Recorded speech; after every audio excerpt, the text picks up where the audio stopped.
اب یہ تھوڑی سی فائن ٹیوننگ ہے مگر سمجھ لیں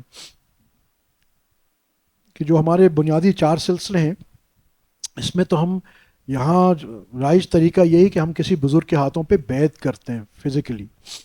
مگر ایک اور طریقہ بھی ہے کہ جہاں فیض منتقل ہوتا ہے بعض اوقات کسی پرانے بزرگ کے ہاتھوں پہ. مثال کے طور پہ ابو الحسن خرقانی رحمۃ اللہ علیہ کو اویسیت سلسلے کے ذریعے یہ منتقل ہوا بایزید بستامی رحمۃ اللہ علیہ سے. حالانکہ دونوں کا کا دور الگ الگ ہے. ابھی بھی ہوتا ہے. اگر لیٹسٹ آپ نے کچھ پڑھنا ہو تو شہاب نامہ ایک بزرگ گزرے ہیں اور آئی سی ایس آفیسر بھی گزرے ہیں اور ایوب خان کے پرنسپل سیکرٹری بھی تھے, پاکستان کے امبیسڈر بھی رہ چکے ہیں, اور بڑے لٹل نون فیکٹ اس کے بہت بڑے اللہ والے تھے وہ, قدرت اللہ شہاب.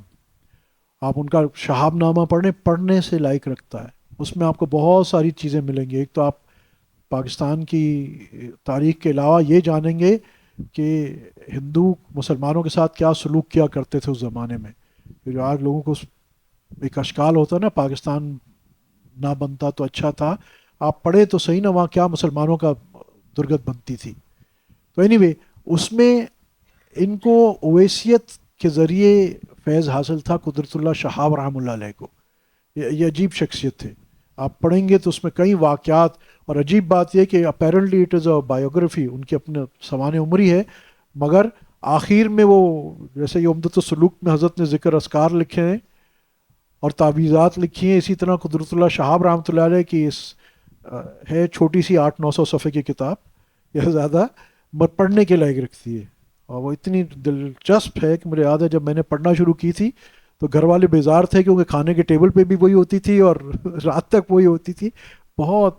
مگر وہاں حضرت قدرت اللہ شہاب رحمۃ اللہ علیہ کو اویسی ایک بزرگ سے جو ملا جو اس زمانے کے نہیں تھے, تو مگر وہ پھر وہاں اس انداز میں ان لوگوں کی تربیت بھی ہوتی ہے. مگر اب اس طریقے کے جو کلیمنٹس ہیں آج, اس میں آج بہت احتیاط کی ضرورت ہے, کیونکہ جو کہہ کہ جی میں فلانے بزرگ کا اویسی ہوں تو وہ ویریفائبل نہیں ہے. You must better to be safe کہ آپ کسی ایسے بزرگ کے ساتھ جا کے بیعت کریں کہ جو ویریفائبل ہو کہ جی اس کو اس بزرگ سے بیعت اجازت ملی, اس کو اس, تو بالکل چین ایسی ہے جو ویریفائبل ہو. مگر ایٹ دا سیم ٹائم ایسے لوگ ہوتے ہیں جو ظاہری طور پہ تو یوں کسی سے بیعت نہیں ہوتے مگر ان کی تربیت ہو رہی ہوتی ہے, یہاں تک کہ بعض کی تربیت آپ صلی اللہ علیہ وسلم سے بھی ہوتی ہے.